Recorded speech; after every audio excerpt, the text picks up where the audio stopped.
Hey guys, it's Luke here and welcome back to another video. You join me today with an 8Y RS3. Surprisingly, this is my first experience with one. They've been out for a little while now, so I'm surprised it's taken me this long. But the reason for the video today, obviously you guys would have seen the recent departure of my beloved M140i, and I can't help but think what car is going to replace it. And an 8Y RS3, I think, could be pretty interesting. So we're going to have our first experience in one today. This is Tom's car. I'll introduce you to him very shortly. He's done a few little modifications to it, so I'll have a walk around before actually I'm going to have a little drive. So it's going to be my first experience in one of these and also my first drive to see if an 8Y RS3 can be my next car.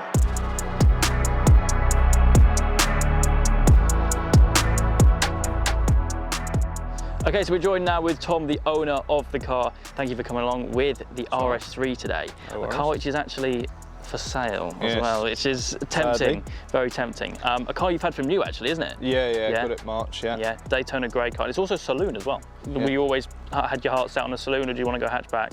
No, it was always saloon. I've had the previous gen in saloon as well. Oh, perfect, just I do like the saloon shape. I think it looks a little bit better than the hatchback. But you've done a few little mods, which we'll run through.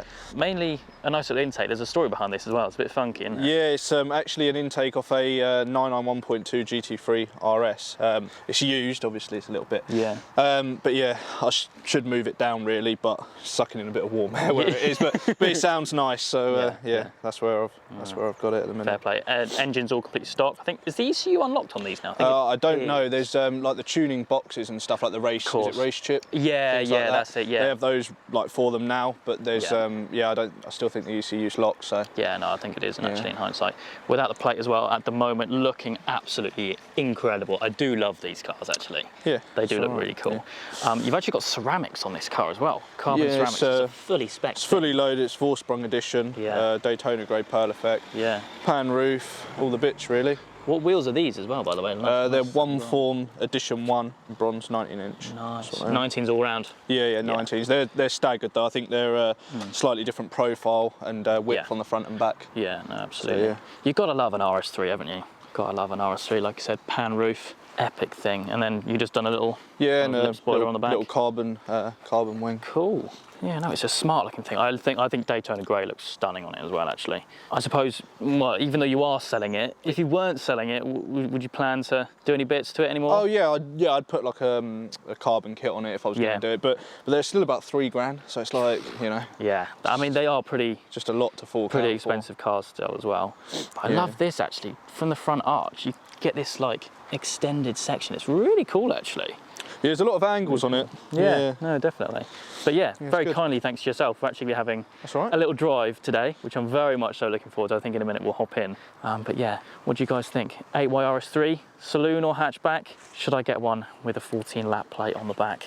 What do you reckon? Anyway. You can have this one if you want. You're going to try tempting me because I know that this car's for sale. I want you to buy it, yeah. But yeah, no, I think we'll head on out, have a little drive and see what we think.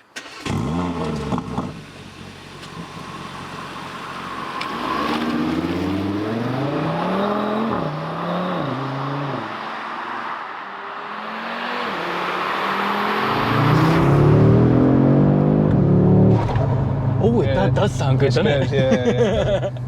Okay. Yeah, if you go down again, it will do it like a. Sometimes when you get the revs right up, it will do like a woo woo woo. Like, yeah. Oh, woo woo woo. Oh, it is fast actually. Yeah. It is fast. I love this dash as well. There you go. Oh yeah, I heard that then. I don't know if you're going to hear that on camera, but. Nah, probably. Yeah. Oh yeah. It's just an extra something, isn't it? It's just a little bit. Bit fun. Well, the handling's good. Obviously, by no means flat out, but. It just makes you smile every time. It does, it's good. Yeah. It is a really nice place to be in here, though.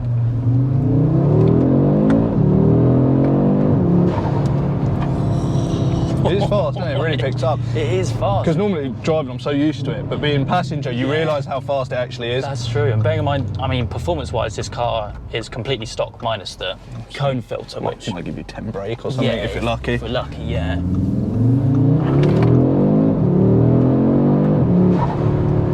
It's that let off. that's fun. This car has got so much potential. I tell you what, when the ECUs are fully unlocked, these are going to be like unbelievable. Yeah, it'll be rapid. But you see what I mean with the gears? How it just like so smooth. It's like the next one's just in. Yeah, it's just it kind of climbs the revs so fast in the kind of low down gears. Oh, and it's quick through on the downshift as well.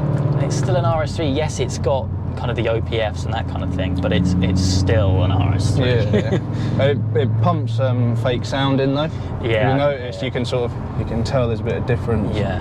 It's a pretty nice car to drive though. Like it's. Yeah, but you can have it really chill as well. Like you know, it can just be like an A3, like if you want it to be. Yeah. Ceramics are cold. There is a little. You have to push them quite a lot to get. Yeah. But then when you do, it grabs quite well. Yeah. There's like a gap, isn't there? Yeah. Almost in the pedal. It has self park and stuff like that as well. Oh, is it? Yeah. Oh. Might hit the limiter then. Yeah. That's what I mean. It climbs the revs. Yeah, it goes so straight fast. round. I found when I first started driving it, I find it really hard to judge where you're at in the revs. Yeah, because it's weird. When it comes towards you on the dash. Yeah, it doesn't. It's not like a dial where it goes up to the red line. It comes down to the red line on the screen. Which is it's a bit back to front, really. Yeah, it's quite strange, but. What's interesting about these roads which we're filming on today actually is some of the kind of new hyper hatches, I'm going to call it, such as the RS3, the A45S, the new Golf R. I've actually driven on these roads as well, so it's quite interesting to get a comparison. Compare, yeah. Oh, it is a really cool car though. Even in stock form, like it really pushes you back. Yeah. If you go in, press the RS button on the wheel and go into performance and do 1 notch of traction, and now go. You'll notice the difference. Drop it down to second. But like there, you can be like, you know, way too fast. Quickly. It's like. So that's kind of like traction half off, basically. Yeah, it's 1 notch. There you go. That intake sounds brilliant, doesn't it? Oh, and then you get the shift lights on the head-up display. Yeah, it goes green, light, yellow, and red. I think. Yeah. It'll be fine though if you. If you want to. I'm too used to an M140i. Yeah, you can stick it around the corner. It'll be fine. The M140i will be all over the place. Yeah. It doesn't twitch. It'll step, but then it kicks you. Yeah. And you've had this car around the Nürburgring as well, haven't you? Really? Yeah. It's been around the track a couple of times. Only a few laps though. Yeah. It's got to be done if you go there. Now, obviously, everyone by now will know that the M140i has unfortunately been sold. That is onto pastures new, and I think with that goes a huge responsibility for both me and whatever car I choose to replace this with, because it's got some pretty big boots to fill. The M140i was an amazing car.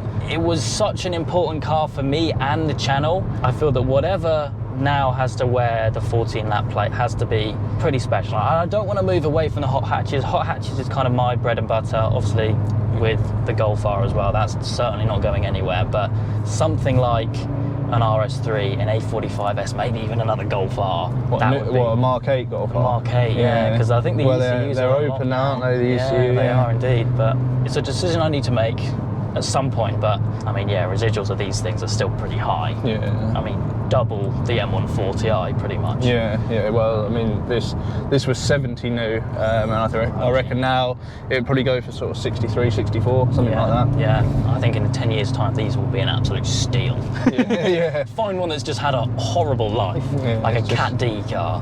Nah, all jokes aside. Or one that's just sat in someone's garage for. Oh yeah, that's true. And this is a Vorsprung edition as well, isn't it? So it's literally like top of the range. Loving all this carbon on the dash. It's weird it doesn't have a flat bottom steering wheel though. I think it's because of the driver assistance. It's got like the lane assist, and it does a thing where if you get too close to a car in front and it doesn't think you're going to stop, it self-brakes as well. Even for an Audi? Yeah. Wow. Even for an Audi, normally you look in the mirror of your car and there's an Audi behind you, just see the badge. Yeah. It knows when it's too close. Yeah. I I do think though, if I was going to keep it, I'd definitely tune it and do like some bits to it, because even though it's got the intake and it sounds like a bit better and whatnot, it's still a little bit like numb almost. Yeah. You know what I mean? It's very like, you know, it's fast, but there's not a lot else going on. That's true. Yeah, that's true. And it's obvious that an RS3 can have some serious power. Like I've been in one with over 700 brake. Yeah. But it's just all relying on software at the moment. You can't do any hardware without software, really, without it being safe, I suppose. Yeah, like the exhaust, I think changing the downpipe and stuff like that, they just go into limp mode. Yeah, that's it, yeah. I mean, this just doesn't get buoyed. It definitely needs a gearbox map though, doesn't it? We just need to unlock that 5-pot. Yeah. It's what it needs, isn't it? So addictive, isn't it? You just have to keep doing it. It is so addictive.